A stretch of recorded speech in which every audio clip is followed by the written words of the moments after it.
Ya, pemirsa, salah satu upaya untuk menjaga diri dari virus corona adalah dengan menjaga imunitas tubuh. Selain makanan bergizi seimbang dan aktivitas fisik, suplementasi juga banyak disarankan, salah satunya dengan mengkonsumsi jamu herbal. Selain itu, obat tradisional, herbal atau remlah banyak diklaim mampu menangani COVID-19. Kini kita telah terhubung dengan Dr. Ingrid Tania, Ketua PDP OTG atau Perkumpulan Dokter Pengembang Obat Tradisional dan Jamu Indonesia. Selamat sore, Dokter Ingrid. Selamat sore, Mas Samuel. Halo dok, ini Apa obat kabar? baik, kabar baik. Kabar dokter sendiri gimana, baik dok? Baik, baik. Alhamdulillah, sehat. Sehat, alhamdulillah. Dok, ini obat herbal atau jamu khas Mm-mm. Indonesia ini berpotensi membantu kesembuhan pasien COVID maksud saya. Informasinya seperti itu. Bagaimana Anda melihat hal ini? Apakah benar atau pendapat Anda? Oke, jadi COVID-19 ini kan sebenarnya penyakit baru ya. Sampai sekarang memang sebenarnya pengobatannya yang pasti secara meyakinkan kita memang belum menemukan ya. Karena kalau untuk menemukan secara valid, secara pasti kan harus dengan penelitian sampai tahap uji klinik ya.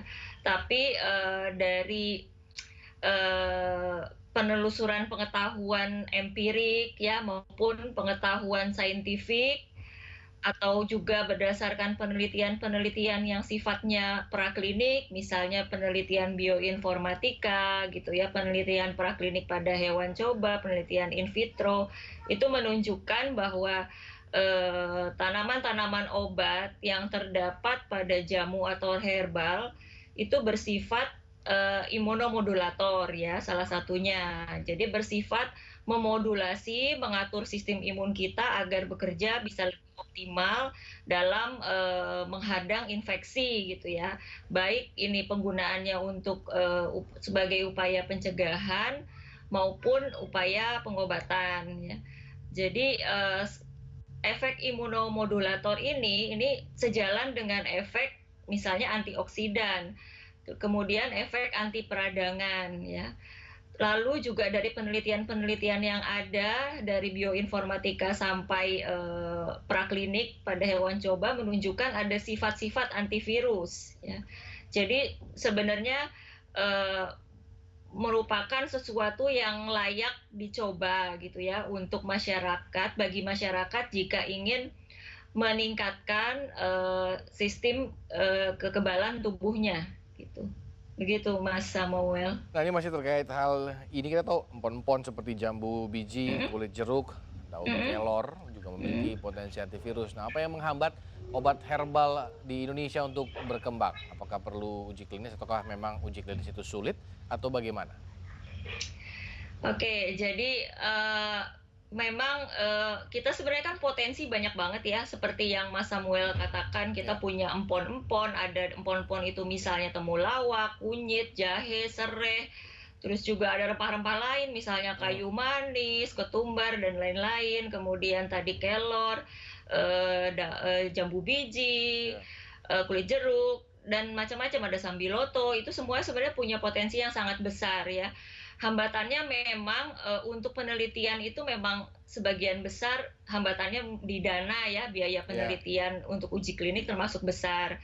Kalau di negara lain mungkin anggaran penelitiannya hingga uji klinik itu besar, tapi kalau negara kita memang tidak sebesar negara lain anggarannya. Jadi para peneliti itu akan berusaha mencari sponsor ke sana kemari misalnya Oke. untuk berupaya melakukan uji klinik. Di samping itu juga koordinasi antar lembaga penelitian, misalnya antara kementerian dan beberapa lembaga penelitian yang lain dan perguruan tinggi itu sering masing-masing masih berjalan sendiri-sendiri.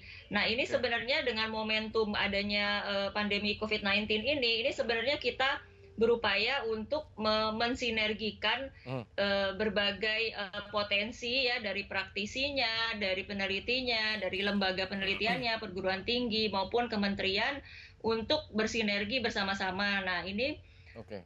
kami memang sedang mengupayakan ada uji klinik memang. Ini prosesnya sedang menuju ke sana. Khusus untuk COVID-19 ini ada beberapa kandidat kandidat herbal ya atau jamu herbal Indonesia yang akan diuji cobakan untuk uji klinik, dan untuk dananya kebetulan sudah ada dari Ristek BRIN gitu. Oke, oke. Dok, Mm. ini ada pertanyaan dari warga yaitu dari Raya Mm. di 0811 Mm.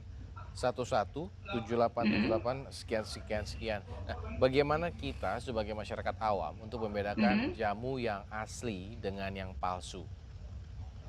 Oke, jadi kalau masyarakat awam tentunya kalau membedakan secara organoleptik, misalnya secara panca indera Ya, dengan indera pengecap atau apa gitu, itu memang sulit ya. Tapi yang gampang untuk kita coba, yang masyarakat awam coba itu coba kalau membeli jamu atau herbal itu kalau bentuknya yang bukan segar ya. Kalau bentuk segar seperti yang ramuan dari jamu gendong yang ya, dibotol-botolkan dalam bentuk segar itu memang tidak perlu izin Badan POM. Nah, kita memang harus membeli dari produsen yang terpercaya terutama dalam hal higienitasnya ya. Kemudian kalau untuk jamu atau herbal yang sudah dalam bentuk sediaan misalnya serbuk ya atau ekstrak misalnya dalam kapsul atau bentuknya sirup, ya kita lihat pada kemasan sediaan tersebut nomor dari PPOM. izin edar Badan POM-nya ya. Ya, Nanti di sana bisa dicek dari nomor itu bisa dimasukkan ada websitenya khusus atau ditanyakan ke Halo Badan POM, bisa dicek itu nomornya misalnya asli atau palsu gitu. oke, oke. Jadi paling gampang itu. Terakhir dari saya boleh, Dok? Iya boleh Eh, boleh. Kalau ingin bikin sendiri jamu seperti Mm-mm. itu, apa sih yang harus dilakukan? Apakah takutnya apa ada resep yang memang bisa diikuti? Takutnya ntar malah jadi sakit sendiri. Kira-kira apa yang harus dilakukan oleh orang-orang awam seperti saya dalam memadukan obat-obatan, bukan obat-obat tapi tanaman-tanaman rempah khas Indonesia ini sendiri? Ya, jadi memang kalau belum pernah pengalaman membuat, memang harus mencari referensi ya. Referensi yang paling mudah sebenarnya dengan melihat buku-buku yang misalnya diterbitkan Badan POM, buku-buku yang diterbitkan Kementerian Kesehatan, atau buku-buku ilmiah populer lainnya yang tersedia di toko buku itu sebenarnya banyak resep-resep herbal yang intinya untuk meningkatkan kekebalan tubuh atau mengurangi gejala-gejala yang sifatnya ringan seperti gejala demam atau gejala batuk, pilek, sakit tenggorokan itu sebenarnya resepnya banyak, Oke, dan memang untuk jamu atau herbal ini kan sebenarnya science and art ya, oke, science and art, sehingga memang ramuannya bervariasi. Jadi untuk bahan-bahan segar itu anggap aja sebagai sebuah kuliner ya. Hmm, Kuliner sesuatu yang kita makan berupa makanan dan minuman, artinya memang resep banyak dan relatif aman kan, karena itu seperti makanan dan minuman kita. Jadi ikuti saja resep-resep yang ada. Memang tidak ada resep yang spesifik untuk COVID-19 ya. oke, Karena memang itu tadi belum diteliti, tapi kita bisa ikuti resep-resep yang gunanya misalnya resep empon-empon untuk meningkatkan vitalitas gitu. oke. Resep empon-empon untuk mengurangi batuk Ya. misalnya. Resep empon-empon untuk meningkatkan kekebalan tubuh itu bisa kita ikuti. Baik, terima kasih Dokter Ingrid Ania atas waktu dan kesempatannya. Selamat sore. Ya, selamat sore Mas Samuel. Terima Terima kasih. kasih.